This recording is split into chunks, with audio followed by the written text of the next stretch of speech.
Absolute Superman finally loses control. Here's why. Brainiac is digging into his mind, ripping into his head. This part of the story picks up right after the last video, where Superman was captured by Ra's al Ghul and tortured.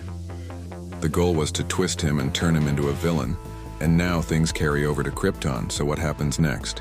For the crime of ambition, we find the L's guilty. For the crime of third-degree descent, we find the L's guilty. For the crime of illegal use of science, we find the L's guilty. Now, one of the things to remember here, right, is much like the main DC universe that the parents of Superman were trying to warn the planet that it was going to come to an end. But unlike the main DC universe, where the biggest issue is the fact that it's just too late to save the world in the absolute universe on that version of Krypton, the Kryptonian government is incredibly corrupt. So they're completely aware of the fact that the world is ending, and they've been lying to everybody about it while secretly building escape vessels for themselves and leaving the citizens of Krypton to the planet's destruction. And so with Superman here watching his parents' trial, his response, right? Stop, you're killing them.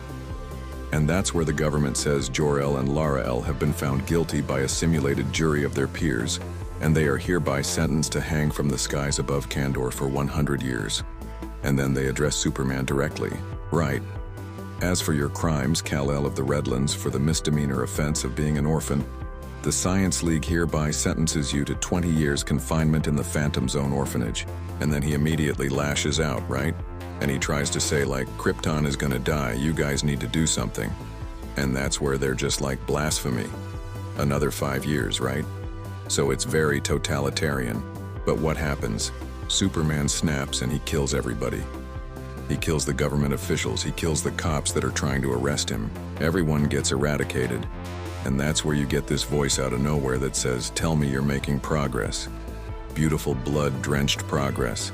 And that's when you switch over to what's really going on out in Greenland, which is that this is all a simulation. None of this is actually happening. We've seen how Superman's story unfolds in the reality of him showing up on Earth in the absolute universe. And that's where Brainiac just says, indeed, Director Al Ghul, Superman has just mentally murdered the entire ruling class of his home planet for the 575th time in the last 6 hours. Once we've reached 3,000, I believe he'll be ready to move to the earthly phase of his rebirth. Because keep in mind, the whole motivation of Ra's al Ghul here is that he's looking to essentially wipe out humanity and take over the world for himself. It's a pretty dark path and it's a pretty dark choice. And Superman seems to be the most efficient means to do it. Now here's where things also get a little interesting here, but I want you to pay attention to the Brainiac servants because they become a very important part of this as we get further into the story. But Ra's al Ghul just kind of says, right, I expect better results than what you delivered with Peacemaker Smith.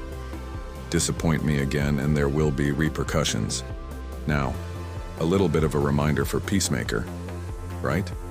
Peacemaker Smith, Christopher Smith in the Absolute Universe was basically a guy who just kind of let his temper get the better of him, right? He was just quick at flying off the handle. Ra's al Ghul realized he was the perfect person to be taken by Brainiac and kind of converted into basically someone, or at least the first in a new line of super soldiers, for lack of a better word, that could basically take down Superman and could in turn further the goals of Lazarus Corps and Ra's al Ghul by basically eradicating humanity. The problem with this was that Peacemaker Smith was nowhere near absolute Superman, to the point that Smith goes after Superman, and Superman defeats him in seconds, right? Like seconds. Like it's an absolute massacre. But the goal here is to see Superman turned. And so that's when you get to Omega, right? Now keeping in mind here from the last video that we did that Primus, right, the leader of the Omega Men, the rebellion force that was fighting against Lazarus Corps, was actually Talia al Ghul, the daughter of Ra's.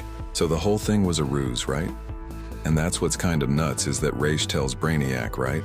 I want my son Superman delivered to me intact, not reduced to some lobotomized drone like these clones of yours. And he says, all you have to do is make sure the boy sees the truth, that I am the truth. If Superman wishes to save this world from ruin, his path to salvation lies through Ra's al Ghul. And that's where Talia chimes in, right? Heed the words of he who speaks for the Omegas, you wretched legless freak. Fail the Lord of Lazarus again, and I will feed your marrow to the father box. Now that's the crazy thing here, right? Is that Talia al Ghul isn't one of these characters like the main DC universe where she sometimes works against her father, right? That she has her own motivations and that depending on who's writing the story, her first real concern in the world is Batman and Damian and then everything else is secondary, whereas other stories show that her allegiance is to her father and nothing more. That here she's 100% to her dad. She revere him almost like a human revering a god. And that's kind of the control that he seems to have over her, keeping in mind, when you expand this out to like absolute Batman, that seemingly absolute Joker works for Ra's al Ghul. Now we don't know if that's true or not, right? We're connecting dots that may or may not exist, but it seems to be the case that Ra's al Ghul is the hidden hand behind everything that goes on in the world. And so that's when you kind of get this explanation of what's actually going on here, how they're torturing Superman and what they're doing inside of his head. And so Brainiac, right, addresses this. He says he will break, I know he will. No mind can withstand this level of torture. His protector Saul has been neutralized. His powers weakened by sunlight deprivation and the radiation of his obliterated homeworld. And at that point Brainiac 1 chimes in, right? And he's like, so with regards to the Kryptonian meteorite that you so ingeniously synthesized, some of us were kind of thinking we should call it kryptonite. It might be a more fitting name, which of course it is, right? And immediately Brainiac is just like one demerit for speaking out of turn. Return your tongue to the parts department. So literally, Brainiac 9 is just made to cut out his own tongue, which is pretty wild. But Brainiac continues on, right? As I was saying, your secrets, your everything, all you are belongs to me. And he says, Kal-El, I've read your brain. I have seen your memories, every second of your sad little life. And it's such a tragedy, right? What happened to Krypton? I can see why you think that you want to save these poor humans from their self-destruction. But I have been here among them since 1938. So believe me when I say once you've let yourself kill a few millions of the hapless sacks of entrails, you will see that's exactly the sort of help these people deserve. Now that's kind of a big difference between how the absolute universe is given to us and the main DC universe. That in the absolute universe, because it's a universe created by Darkseid, it's just the most cynical place ever. So instead of having someone who would look at humanity as this group that's just kind of been perpetually waging war against itself for any number of years, and then simply saying humans haven't had anybody to show them how to unite and become this kind of unstoppable force across the cosmos because there's nothing like human imagination, that instead it's, yep, and that's just what they're always going to do, because humans are inherently self-destructive and there is no saving them, right? Right. And so that's kind of the crazy thing, and that's why we're all kind of looking at this hoping that like absolute Superman sort of becomes something akin to the Superman we know and love, right? This bright light in an otherwise dark world. And so at that point, you switch over to Lois Lane and Jimmy Olsen. Now again, Lois Lane's not a reporter. She's a tough-as-nail soldier and was a member of the Peacemakers. And Talia has just kind of been tormenting them, right? Just smacking them around and just abusing the prisoners, basically, right? And that's where Lois is just like, are you bored yet? I sure am, right? You come to our cell every hour just to kick us around. Either make a fair fight of it or kill us and get it over with. But that's where Talia really kind of shows how she sees things and kind of reveals the plan to Lois and Jimmy. Because keep in mind, they don't really know everything that's going on, and they don't understand the bigger picture here. They just know that she's the daughter of Ra's al Ghul, and Ra's al Ghul wants to take over the world. And so that's where Jimmy asks, right? After everything that you've seen, all the atrocities that Lazarus Corps committed, how could you betray the Omega Men? And the response of Lois, like that's the point, Jimmy, right? The Omega Men and Lazarus Corps were always two sides of the same coin, right? The Peacemakers may have been a different force, but this was all just one gigantic ruse. The goal was to always figure out a way to bring Superman in, and that was the way in which they did it. And that's where Talia says, the only truth in this world, little lamb, is that everything is a lie. All life is corrupted in its very atoms. Left untended, humanity will consume itself and everything it touches. All that stands between survival and apocalypse is the hand of the undying shepherd of man, my holy father, Ra's al Ghul. And that's where Lois responds, right? Would be disposed with God on their side. How original, right?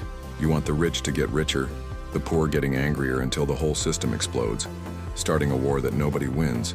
Except, of course, the Al Ghouls. They're the only ones that come out on top. And the response of Talia, yes, right?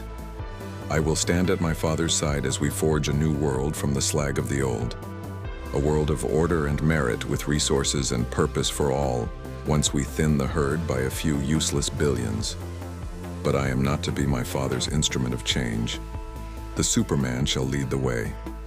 And as we speak, Brainiac is dragging him brain first, down the road to Damascus. Soon that sweet little child of Smallville will turn this planet red. Now here's the thing that she's not mentioning here, and this is the important part of it. Those of you guys who have been following Absolute Superman, whether you've been watching our videos or you've been reading along, you guys can tell that Absolute Superman has become this kind of form of hope for the world such as it is, right? Is he the Superman that we know who's kind of floating out there in the sky and everybody looks to him as almost some kind of godly savior? No, but there are people who look to him and wait for him to appear as a person that will save them from their plight, because word gets around and word has gotten around about the Superman. He's still a bit of an enigma, but people still see him as being better than what they have to contend with. But that's where Lois tells Talia, right? That will never happen. You have no idea how strong Superman is.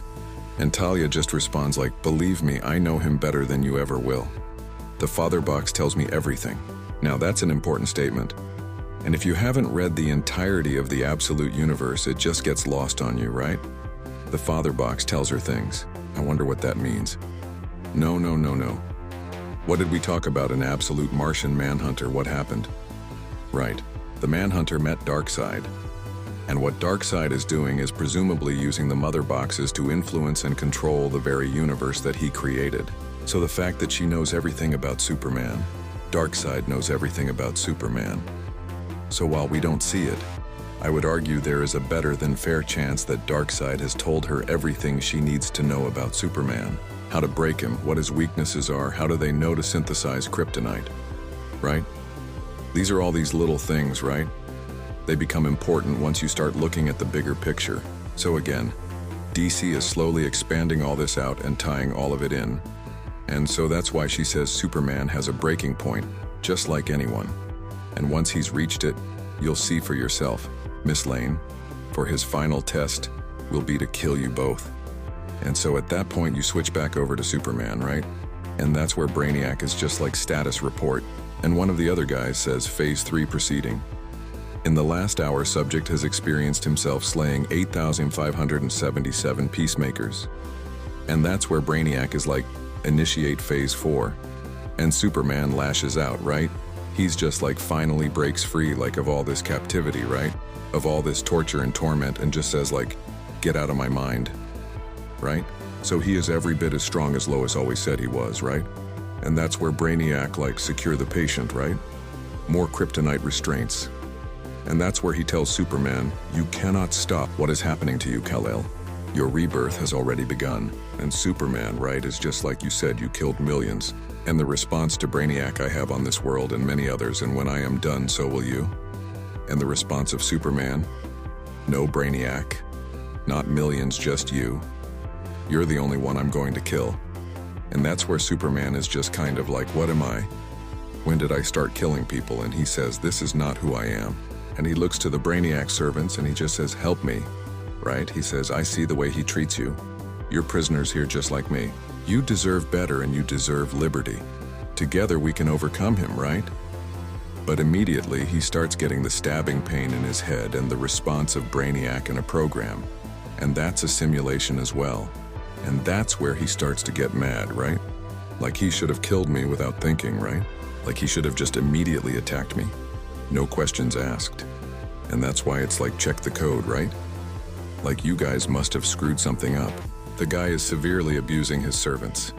Now, if you remember the origin of Brainiac in the Absolute Universe, this version of Brainiac that you see here was at one point one of these servants, and his job was to basically clean refuse, right? That went on for thousands and thousands of days. But then eventually that trash stops coming. And then he goes up to investigate to see what's going on, only to find out that seemingly the Brainiac that created him had been destroyed. And while we didn't know how it was destroyed, the implication seemed to be he was destroyed by the very servants he created. And that's kind of what's happening here, right? that there are those individuals who create people below them, and that if they abuse them too often, they will be destroyed by the very people they would create due to no other fact than the creator tricks themselves into believing that they're God. And that's kind of what you're starting to see here, is because he tells Brainiac 1, check it again. And then he says, no, you don't check it again, Brainiac 1. And so that's where he says, like, Brainiac 7, right? You go check it out. And then he says, no. Brainiac 7, you don't check it out. Brainiac 5, you go check it out. Brainiac 7, remove your left eye. Right? Like that kind of thing. Just constantly tearing these guys down and just lashing out like a child throwing a tantrum. And he just tells Superman, you're supposed to kill me. Right? Do you hear me in there? I'm the one with his knives in your brain tearing you apart. What are you waiting for? And that's when you switch over to day 12, right? Sir, Brainiac 5 regrets to inform you that Subject Superman has still not progressed past Phase 4. But then Brainiac looks over and he asks the question, right? Like, what is this? Right? Why are the Sol crystals active? Their containment has been disabled. How did this happen? How is this technological suit that was given to Superman by his parents that he uses for all these crazy advancements and whatnot? How is this thing active? Right? And that's where one of the Brainiacs is like, we deserve liberty. Right? And Brainiac 1 is just like, who said that? Right? Like, which one of you ungrateful traitors said that? Speak up or you'll all be labeled refuse. And then one of them steps forward and just says, I did. And then another one steps forward, no, I did. And so they all basically rebel. And so at that point, Brainiac starts to realize what's going on, that his creations are turning against him, right? And he's just like, I see, okay, one demerit for each of you.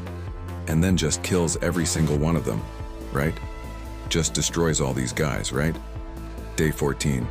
And he says, somehow, inexplicably, Subject Superman refuses to progress. He is currently experiencing hour 500 of watching helplessly as I chainsaw my way through the clones. After reviewing security footage, I discovered he'd been secretly communicating with them during the night, speaking so superhumanly soft, their brains only registered the sound on a subconscious level. A man who rewrites hard wiring with his whispers and inspires rebellion in a pack of walking toasters.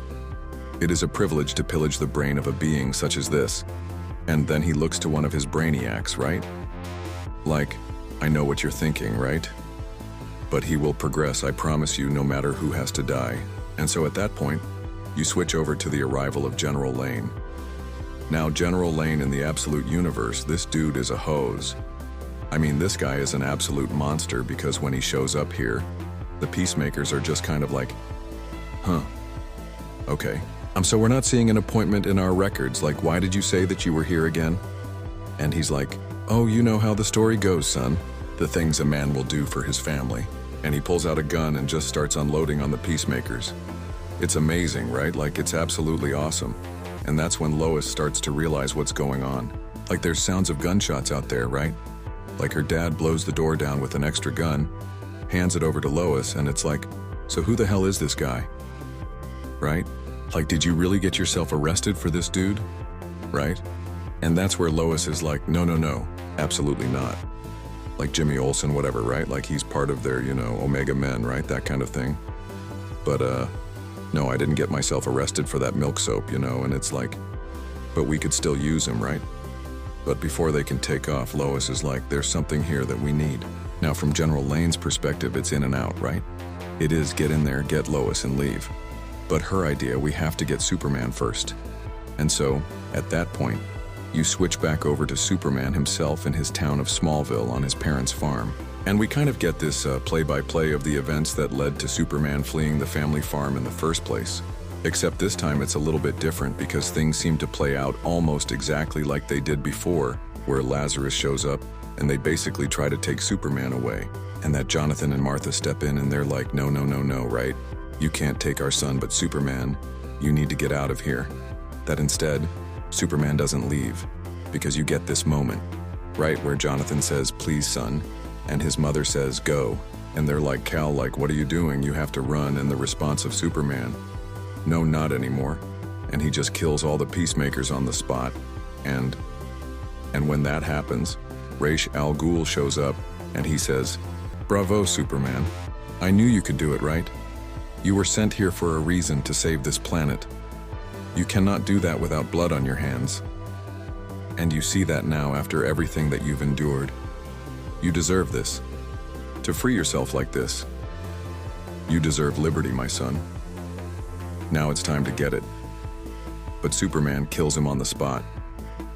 He literally tears his heart out of his chest. He rips his heart straight out.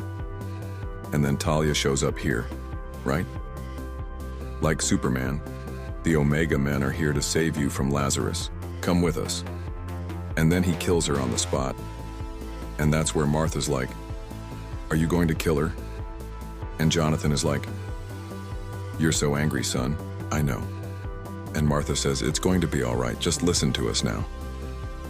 And so while they start talking to him in the real world, Lois and General Lane and Jimmy come running into this room and they attack Brainiac, seemingly killing him. And in his final words, he just tells Lois like, you're too late, right? There's nothing you can do. That he's being turned and he's been turned. So by the time you're even able to wake him up, it'll be too late, right? He will be a villain now. And so that's where they're just like, he has all these tubes and stuff in his head. Can we just start taking him out? Can we start jerking him out? And General Lane's like, look, whatever you guys are doing, do it fast, right? Like we do not have time. The peacemakers are coming and they will kill every single one of us. No questions asked. But the crazy thing is that like a split second after he says that, he's just like Lois, right? And then like she looks over at him and he's just got like a dagger in his head and he's just like, I can't feel my legs, which technically doesn't have real legs, but he's like, I can't feel my legs, and just falls over and dies. And then Talia is just like, I want them back in their cells alive. Alive-ish is fine too. So of course Lois is pissed. She starts opening fire on Talia al Ghul. Jimmy Olsen is in the back trying to figure out how to wake up Superman. Brainiac suddenly jumps back in and is like, take your hands off Superman. And Jimmy Olsen just cold caught Brainiac, right? He's like, that's not his name. And he just says, Kal-El, wake up. So then you jump back into the mindscape of Kal-El, right? And Superman talking to Jonathan and Martha, this is incredibly important because what happens is Jonathan says, Kal, this never should have happened. None of this. And Martha says, we should have been together. Lazarus took that from us. They took you. And Jonathan says, we were wrong to tell you to run. There's no safe place for you anywhere, son. Not unless you fight for it. And where Superman says, I've been trying, but everyone keeps telling me who I'm supposed to be and no one listens. The response to Jonathan, we know, Kal-El, we see you. And his mom says, we see it all. So believe us when we tell you. We're so proud of you and what you've done here. Just keep doing it, son. Get out there and kill them all. Because Brainiac realized that by trying to condition Superman, by having him kill a whole bunch of enemies, isn't going to do anything, right?